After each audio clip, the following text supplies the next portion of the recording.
Magandang hapon po sa ating lahat. Narito po ang update po natin sa binabantayan nating bagyong si Julian.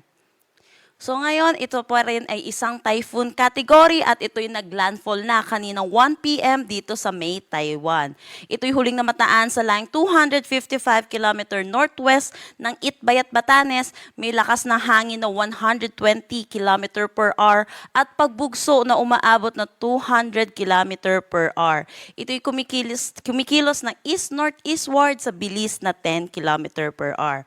Wala na tayong nakataas na anumang tropical cyclone wind signal sa anumang parte ng ating bansa, pero asahan pa rin natin dito sa Batanes at Babuyan Islands, makakaranas pa rin sila ng maulap na papawirin na may mga kalat-kalat na pag-ulan, dulot pa rin itong bagyong si Julian.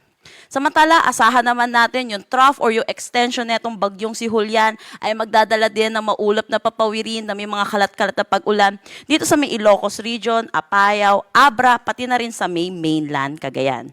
For Metro Manila, nalalabing bahagi ng ating bansa, asahan po natin makakaranas tayo ng mainit at maalinsangan na tanghali hanggang hapon na mataas ang tsansa ng mga pag-ulan sa hapon at sa gabi dulot ng mga localized thunderstorm.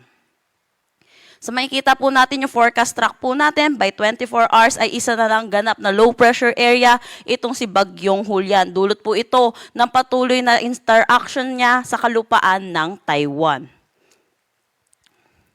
Para naman sa magiging panahon po natin bukas ay asahan po natin dito sa atin sa Luzon, makakaranas po tayo ng maaliwalas na panahon pero mataas pa rin ang tsansa ng mga pag-ulan sa hapon at sa gabi dulot ng mga localized thunderstorm. Kaya ugaliin po i-check ang social media pages ng Pag-asa para sa mga thunderstorm advisory na nilalabas.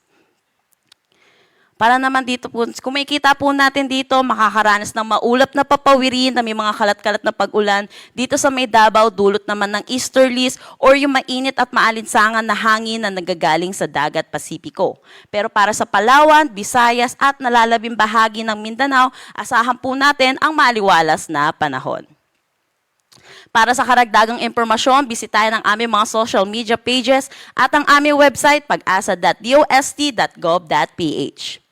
At yan po muna ang latest dito sa Pag-asa Weather Forecasting Center. Chanel Dominguez po at magandang hapon.